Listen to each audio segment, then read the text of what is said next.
Most state and local governments fund their budgets primarily by means of the property tax. Montgomery County is no exception.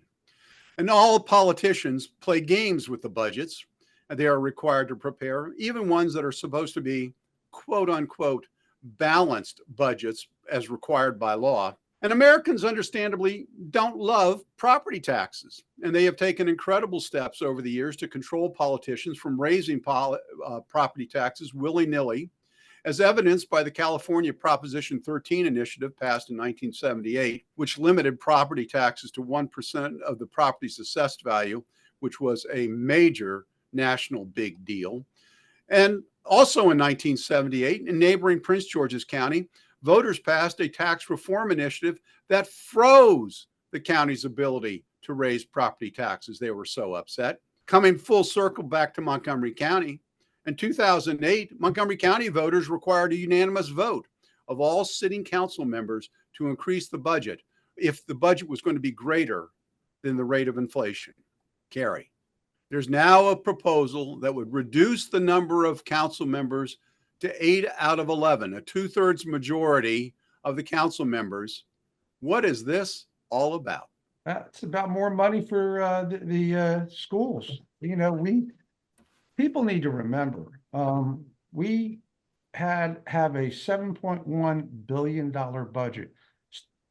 Over half of that, or almost half of that, is our school budget, $3.3 billion. Last year, we increased our taxes at 4.7%. Every jurisdiction around Montgomery County did not raise their taxes, okay? This year, we gave the school system 99.2% of what they asked for.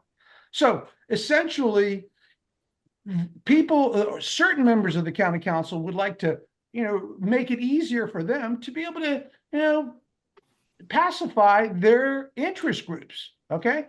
The beauty of having a full council voting on the budget is you really know that there's a need to increase those taxes when they pass that. It puts the public at ease.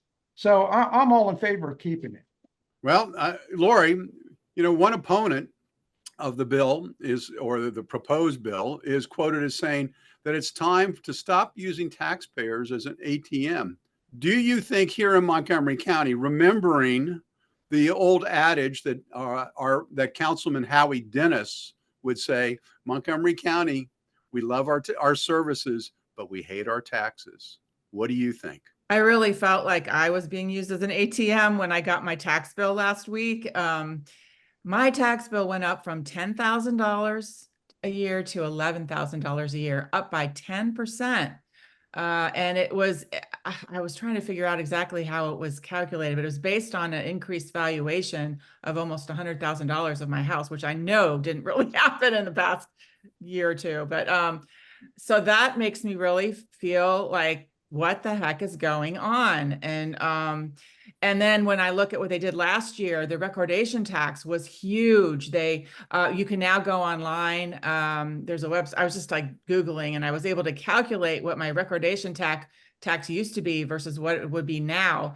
And it went from $3,000 to $15,000. So when I try to sell my house, if I was trying to sell my house, I would have to pay 5 times more than I did before. What the heck is going on? I mean, and then I read that it didn't even help overall because the tax receipts went down.